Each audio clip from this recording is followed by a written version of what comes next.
important for Christians to take science seriously.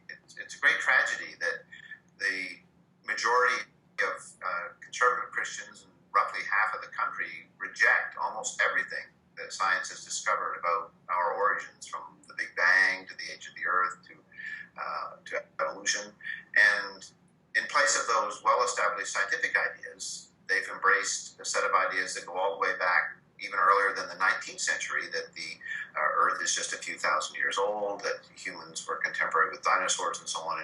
And this is a worldview which has most educated people just shaking their heads and thinking, like, what's wrong with all these Americans that they hold these strange beliefs? And they defend these beliefs often by kind of waving the Bible and saying, we're being faithful to God's word. God told us these things, so they must be true.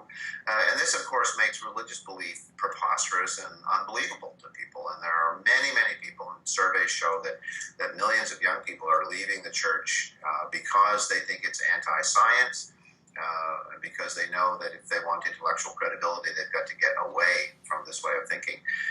So I think Christians need to kind of recover this sense that we used to have a couple of centuries ago, when nature was viewed as God's second book, that God spoke in the scriptures, God spoke in nature, and God gave us minds to understand nature.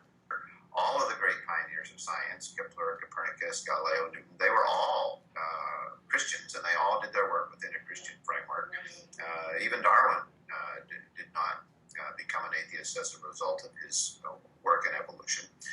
And today, there are still many religious believers in the scientific community. So there's no reason why we have to say that you can't be a Christian and accept these scientific ideas. We just have to be willing to be creative and flexible, as every generation of Christian has done. The contemporaries of Galileo thought that Christianity could not survive the removal of the earth from the center of the universe, that this would be the end.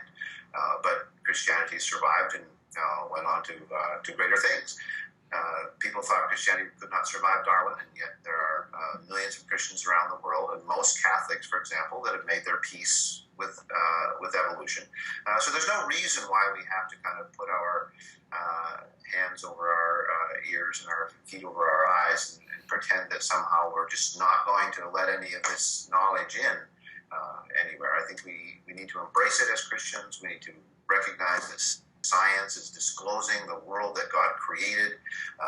That's what the Bible is talking about when it says that God created everything, and we need to make that world the world that we accept as God's creation.